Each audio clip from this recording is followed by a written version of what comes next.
reason we moved here was to get away from the area we were in. And we moved here because nobody really knows us here, and they don't know our family secret, which is the fact that my father murdered my mother. And we don't really want anybody knowing it unless we have the opportunity to tell the story, because there's more to it than people see in the newspapers and on the radio. It was 6 o'clock when we got the call from a neighbor. There's a bunch of police cars at your parents' house. You better get over there and find out what's going on. I raced in and saw the police cars and went up to them and said, "What's going on?" He says, "Well, it appears as though that your father has killed your mother, and then tried to take his own life." If they took September 23rd out of the calendar, I would be okay with that. Because I would rather not remember that day at all. I would rather just completely erase it from my mind. It was the most horrible day of my life. My mother's murder by my father has divided our family. My sisters are supporting my father. No, I haven't seen my mom's gravestone because it's wrong. In my opinion, it shouldn't have on it what it does. My mom, like nature, she didn't really care for wildfowl like I did and my father did, and yet my mom's headstone has got geese on it. And it says in sickness and in health. The plan is, because my sister is the power of attorney and she's the person who's steering this ship, is that she's going to have my father buried with my mother.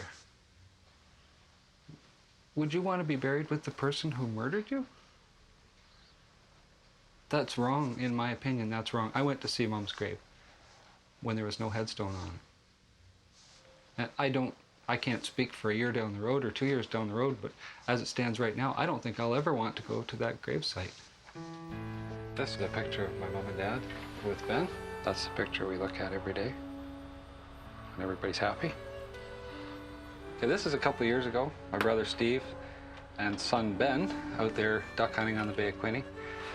This one here is a very cool picture of a very cool salmon. Holy, look at the size of it. It was a big salmon. And that one's been at Morrisburg at the Goose Sanctuary. So every time we walk by these pictures, we think of happier times. And Kathy was there. Oh, goodness. That's a cool picture. It's my mother, my grandmother, my son, and myself. Mom was always very happy, always smiling. You ever ask her what's wrong? What would she say? I'm fine. I'm fine. I'm not allowed to say that now. No. I'd go to the photo album sometimes just to remind me how much happiness there is here. Okay. Sorry. Maternity pictures. He had no reason ever to do what he did to my mother. We have 3 psychiatric evaluations, all 3 of them different. We don't know if this was a psychological thing for sure, but the fact of me going crazy for whatever reason is something that I have to be aware of. It may be hereditary. I don't know that. I don't know if anybody could ever tell us that either. So our marriage, I love my wife dearly, and she's going to be keeping a close eye on me. I'm not mad at him for what happened. It's nothing to do with him. I love him just as much today as I did before it happened, so.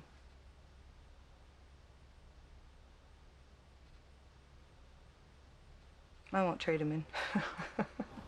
We lost money on our house that we had because we had to sell it at a bad time of year, fast. So we more or less took the first offer that came along to get us going. And this is what we ended up with. This is a temporary home that we're in, and the people around here that I've met have been nice, but our home is where we put roots down, and we're not going to put roots here. These four walls, we call them home when we're here, but the old house was, it was the atmosphere. It was what we always wanted in a house.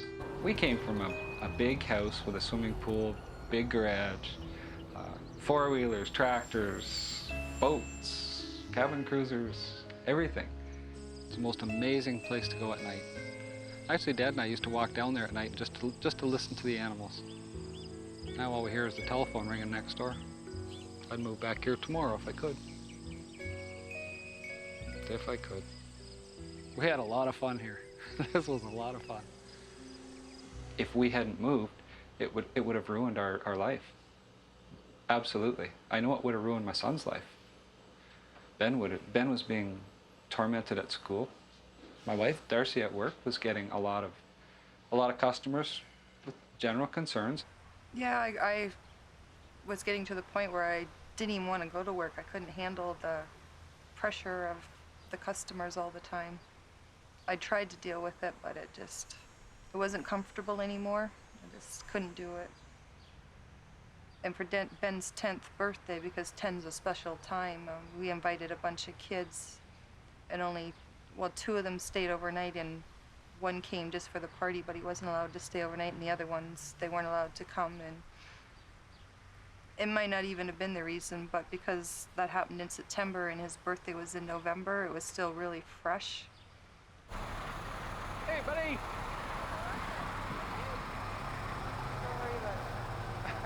It just looked really odd to me that people were judging me and my wife and Ben for something that had been splashed all over the news over what happened with my dad.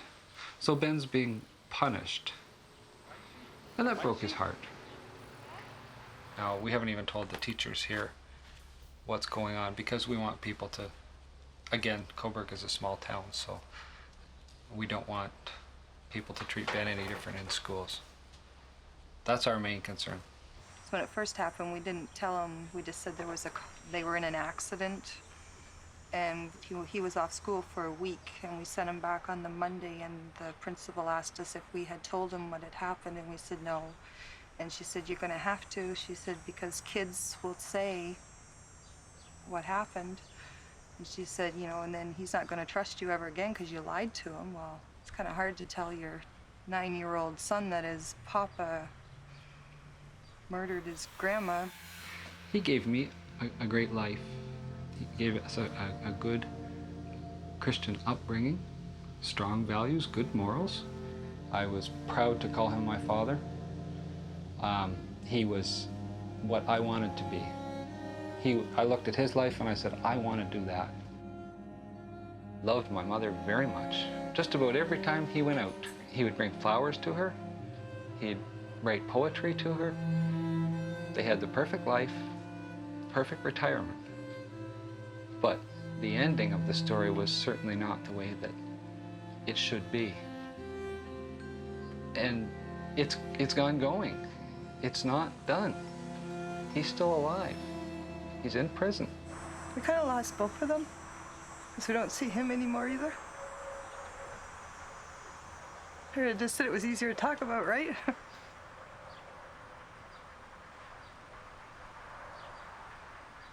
I miss them both.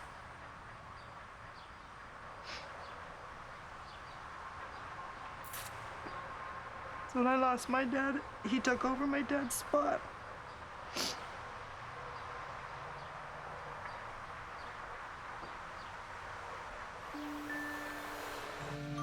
I look at a picture of Mom, and there's the guy who murdered her.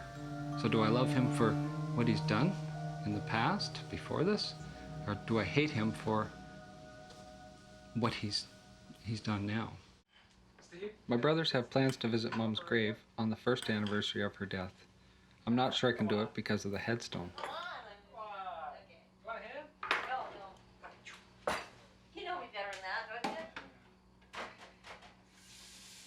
I've learned that my brothers I can trust in an event like this, which is not like a normal death, a normal, passing away of a parent. Everybody kind of wears different hats. I was very much the passive hat because I don't know if I was in shock or what. I just couldn't handle the event. So I hid inside myself. Then there's my identical twin brother, Andrew. Andrew's gone through a lot of anger. My brother Steve was very much the emotional person. He would very, very emotional. Oh, you have to have manners. No pressure. Just pass me a drink, please. After all this happened, we would gather in my garage a couple times a week. It wasn't a real scheduled thing, it just seemed to happen. And we didn't want Ben to hear it, and we really didn't want Darcy to know too much of everything that was going on.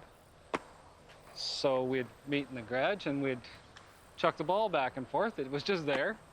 And we'd throw the ball around, and whoever had the ball, that's who was speaking. And we couldn't speak unless we had the ball. You don't have the ball, don't speak. No, don't give it to Steve first. Thanks. I do want the ball back, though. No. Out of 5 children, there's almost 5 different sets of emotions that do ping pong back and forth. He's a very evil man. He was a nice guy. He was a very evil man, but he gave us all our whole life. He's a very evil man just from that day on, that particular day, and it's always a but anything he could have done in his lifetime cannot be an excuse for what he did. And all of us are having a different degree of weighing that.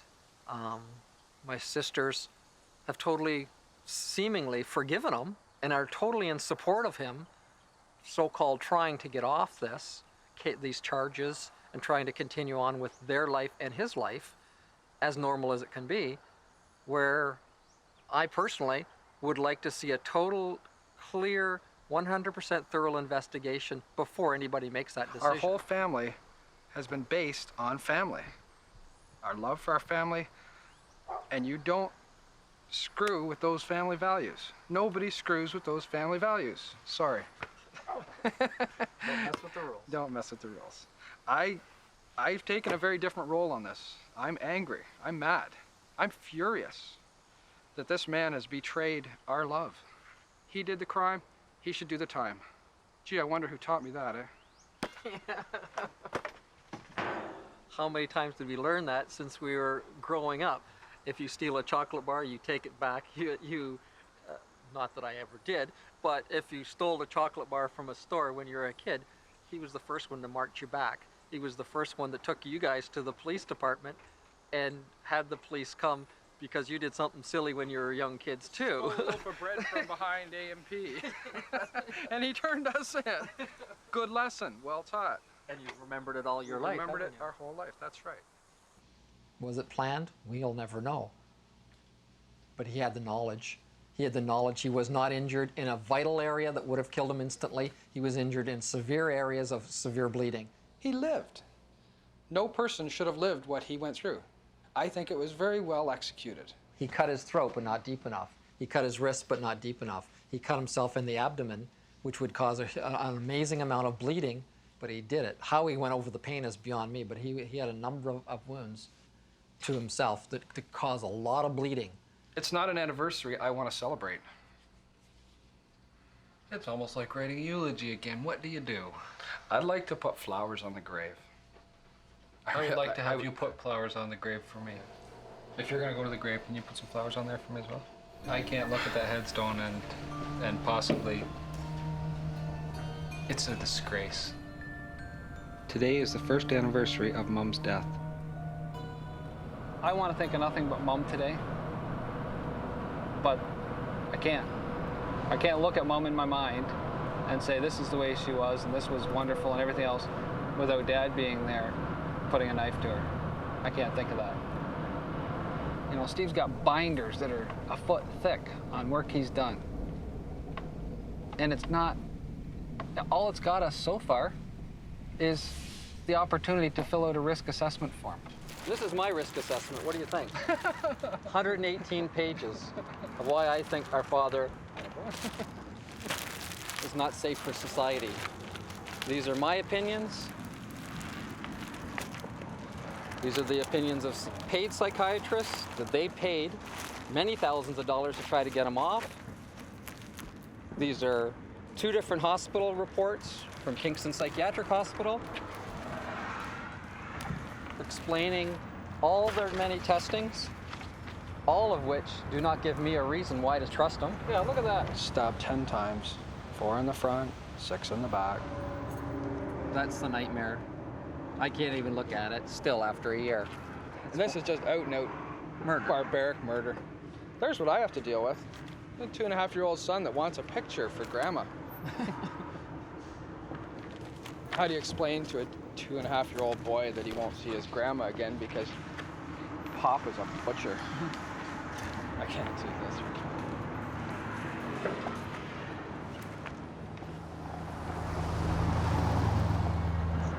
There will probably be probation, parole, something like that, some restrictions. But essentially, he will be a free man.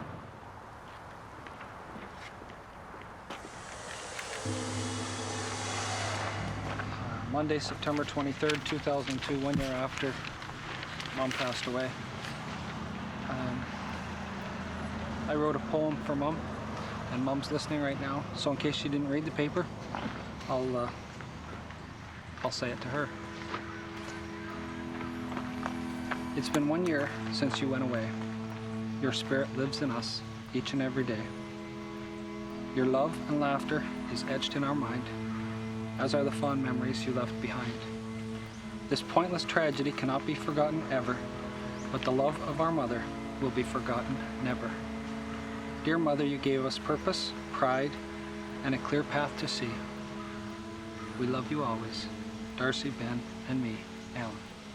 Thousands of hours, not even hundreds, thousands of hours of trying to find out the truth as objectively as possible. That's the story. The story is a terrible, terrible form of abuse.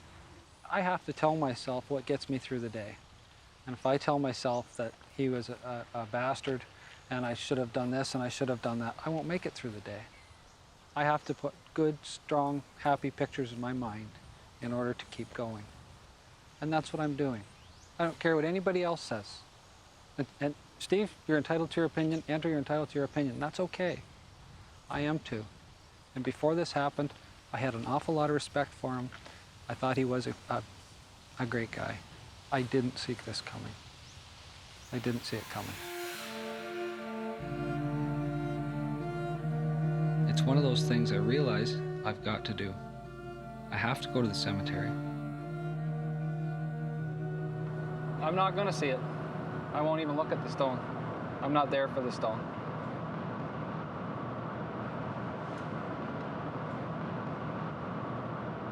I don't want to look at the stone. Never did. I'm not even gonna look at that side of it. I don't want anything to do with it. Should probably make sure it is Mom's though.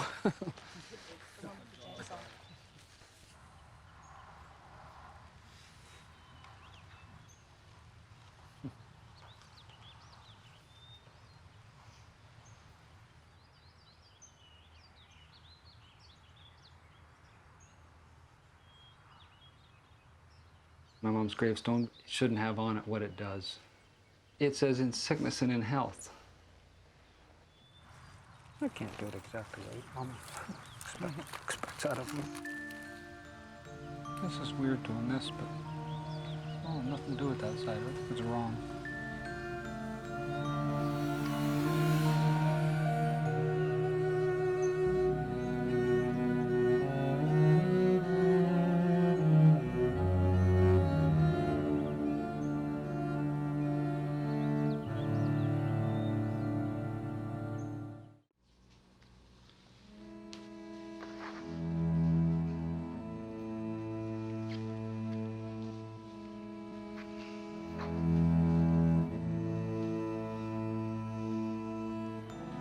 I go day by day, and I do what it takes to get through the day.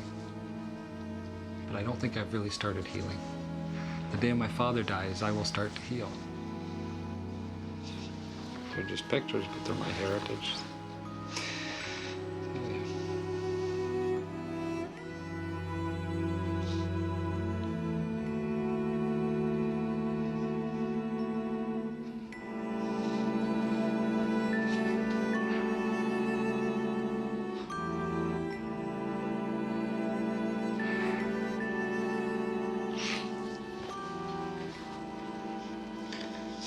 I don't know why this had to happen.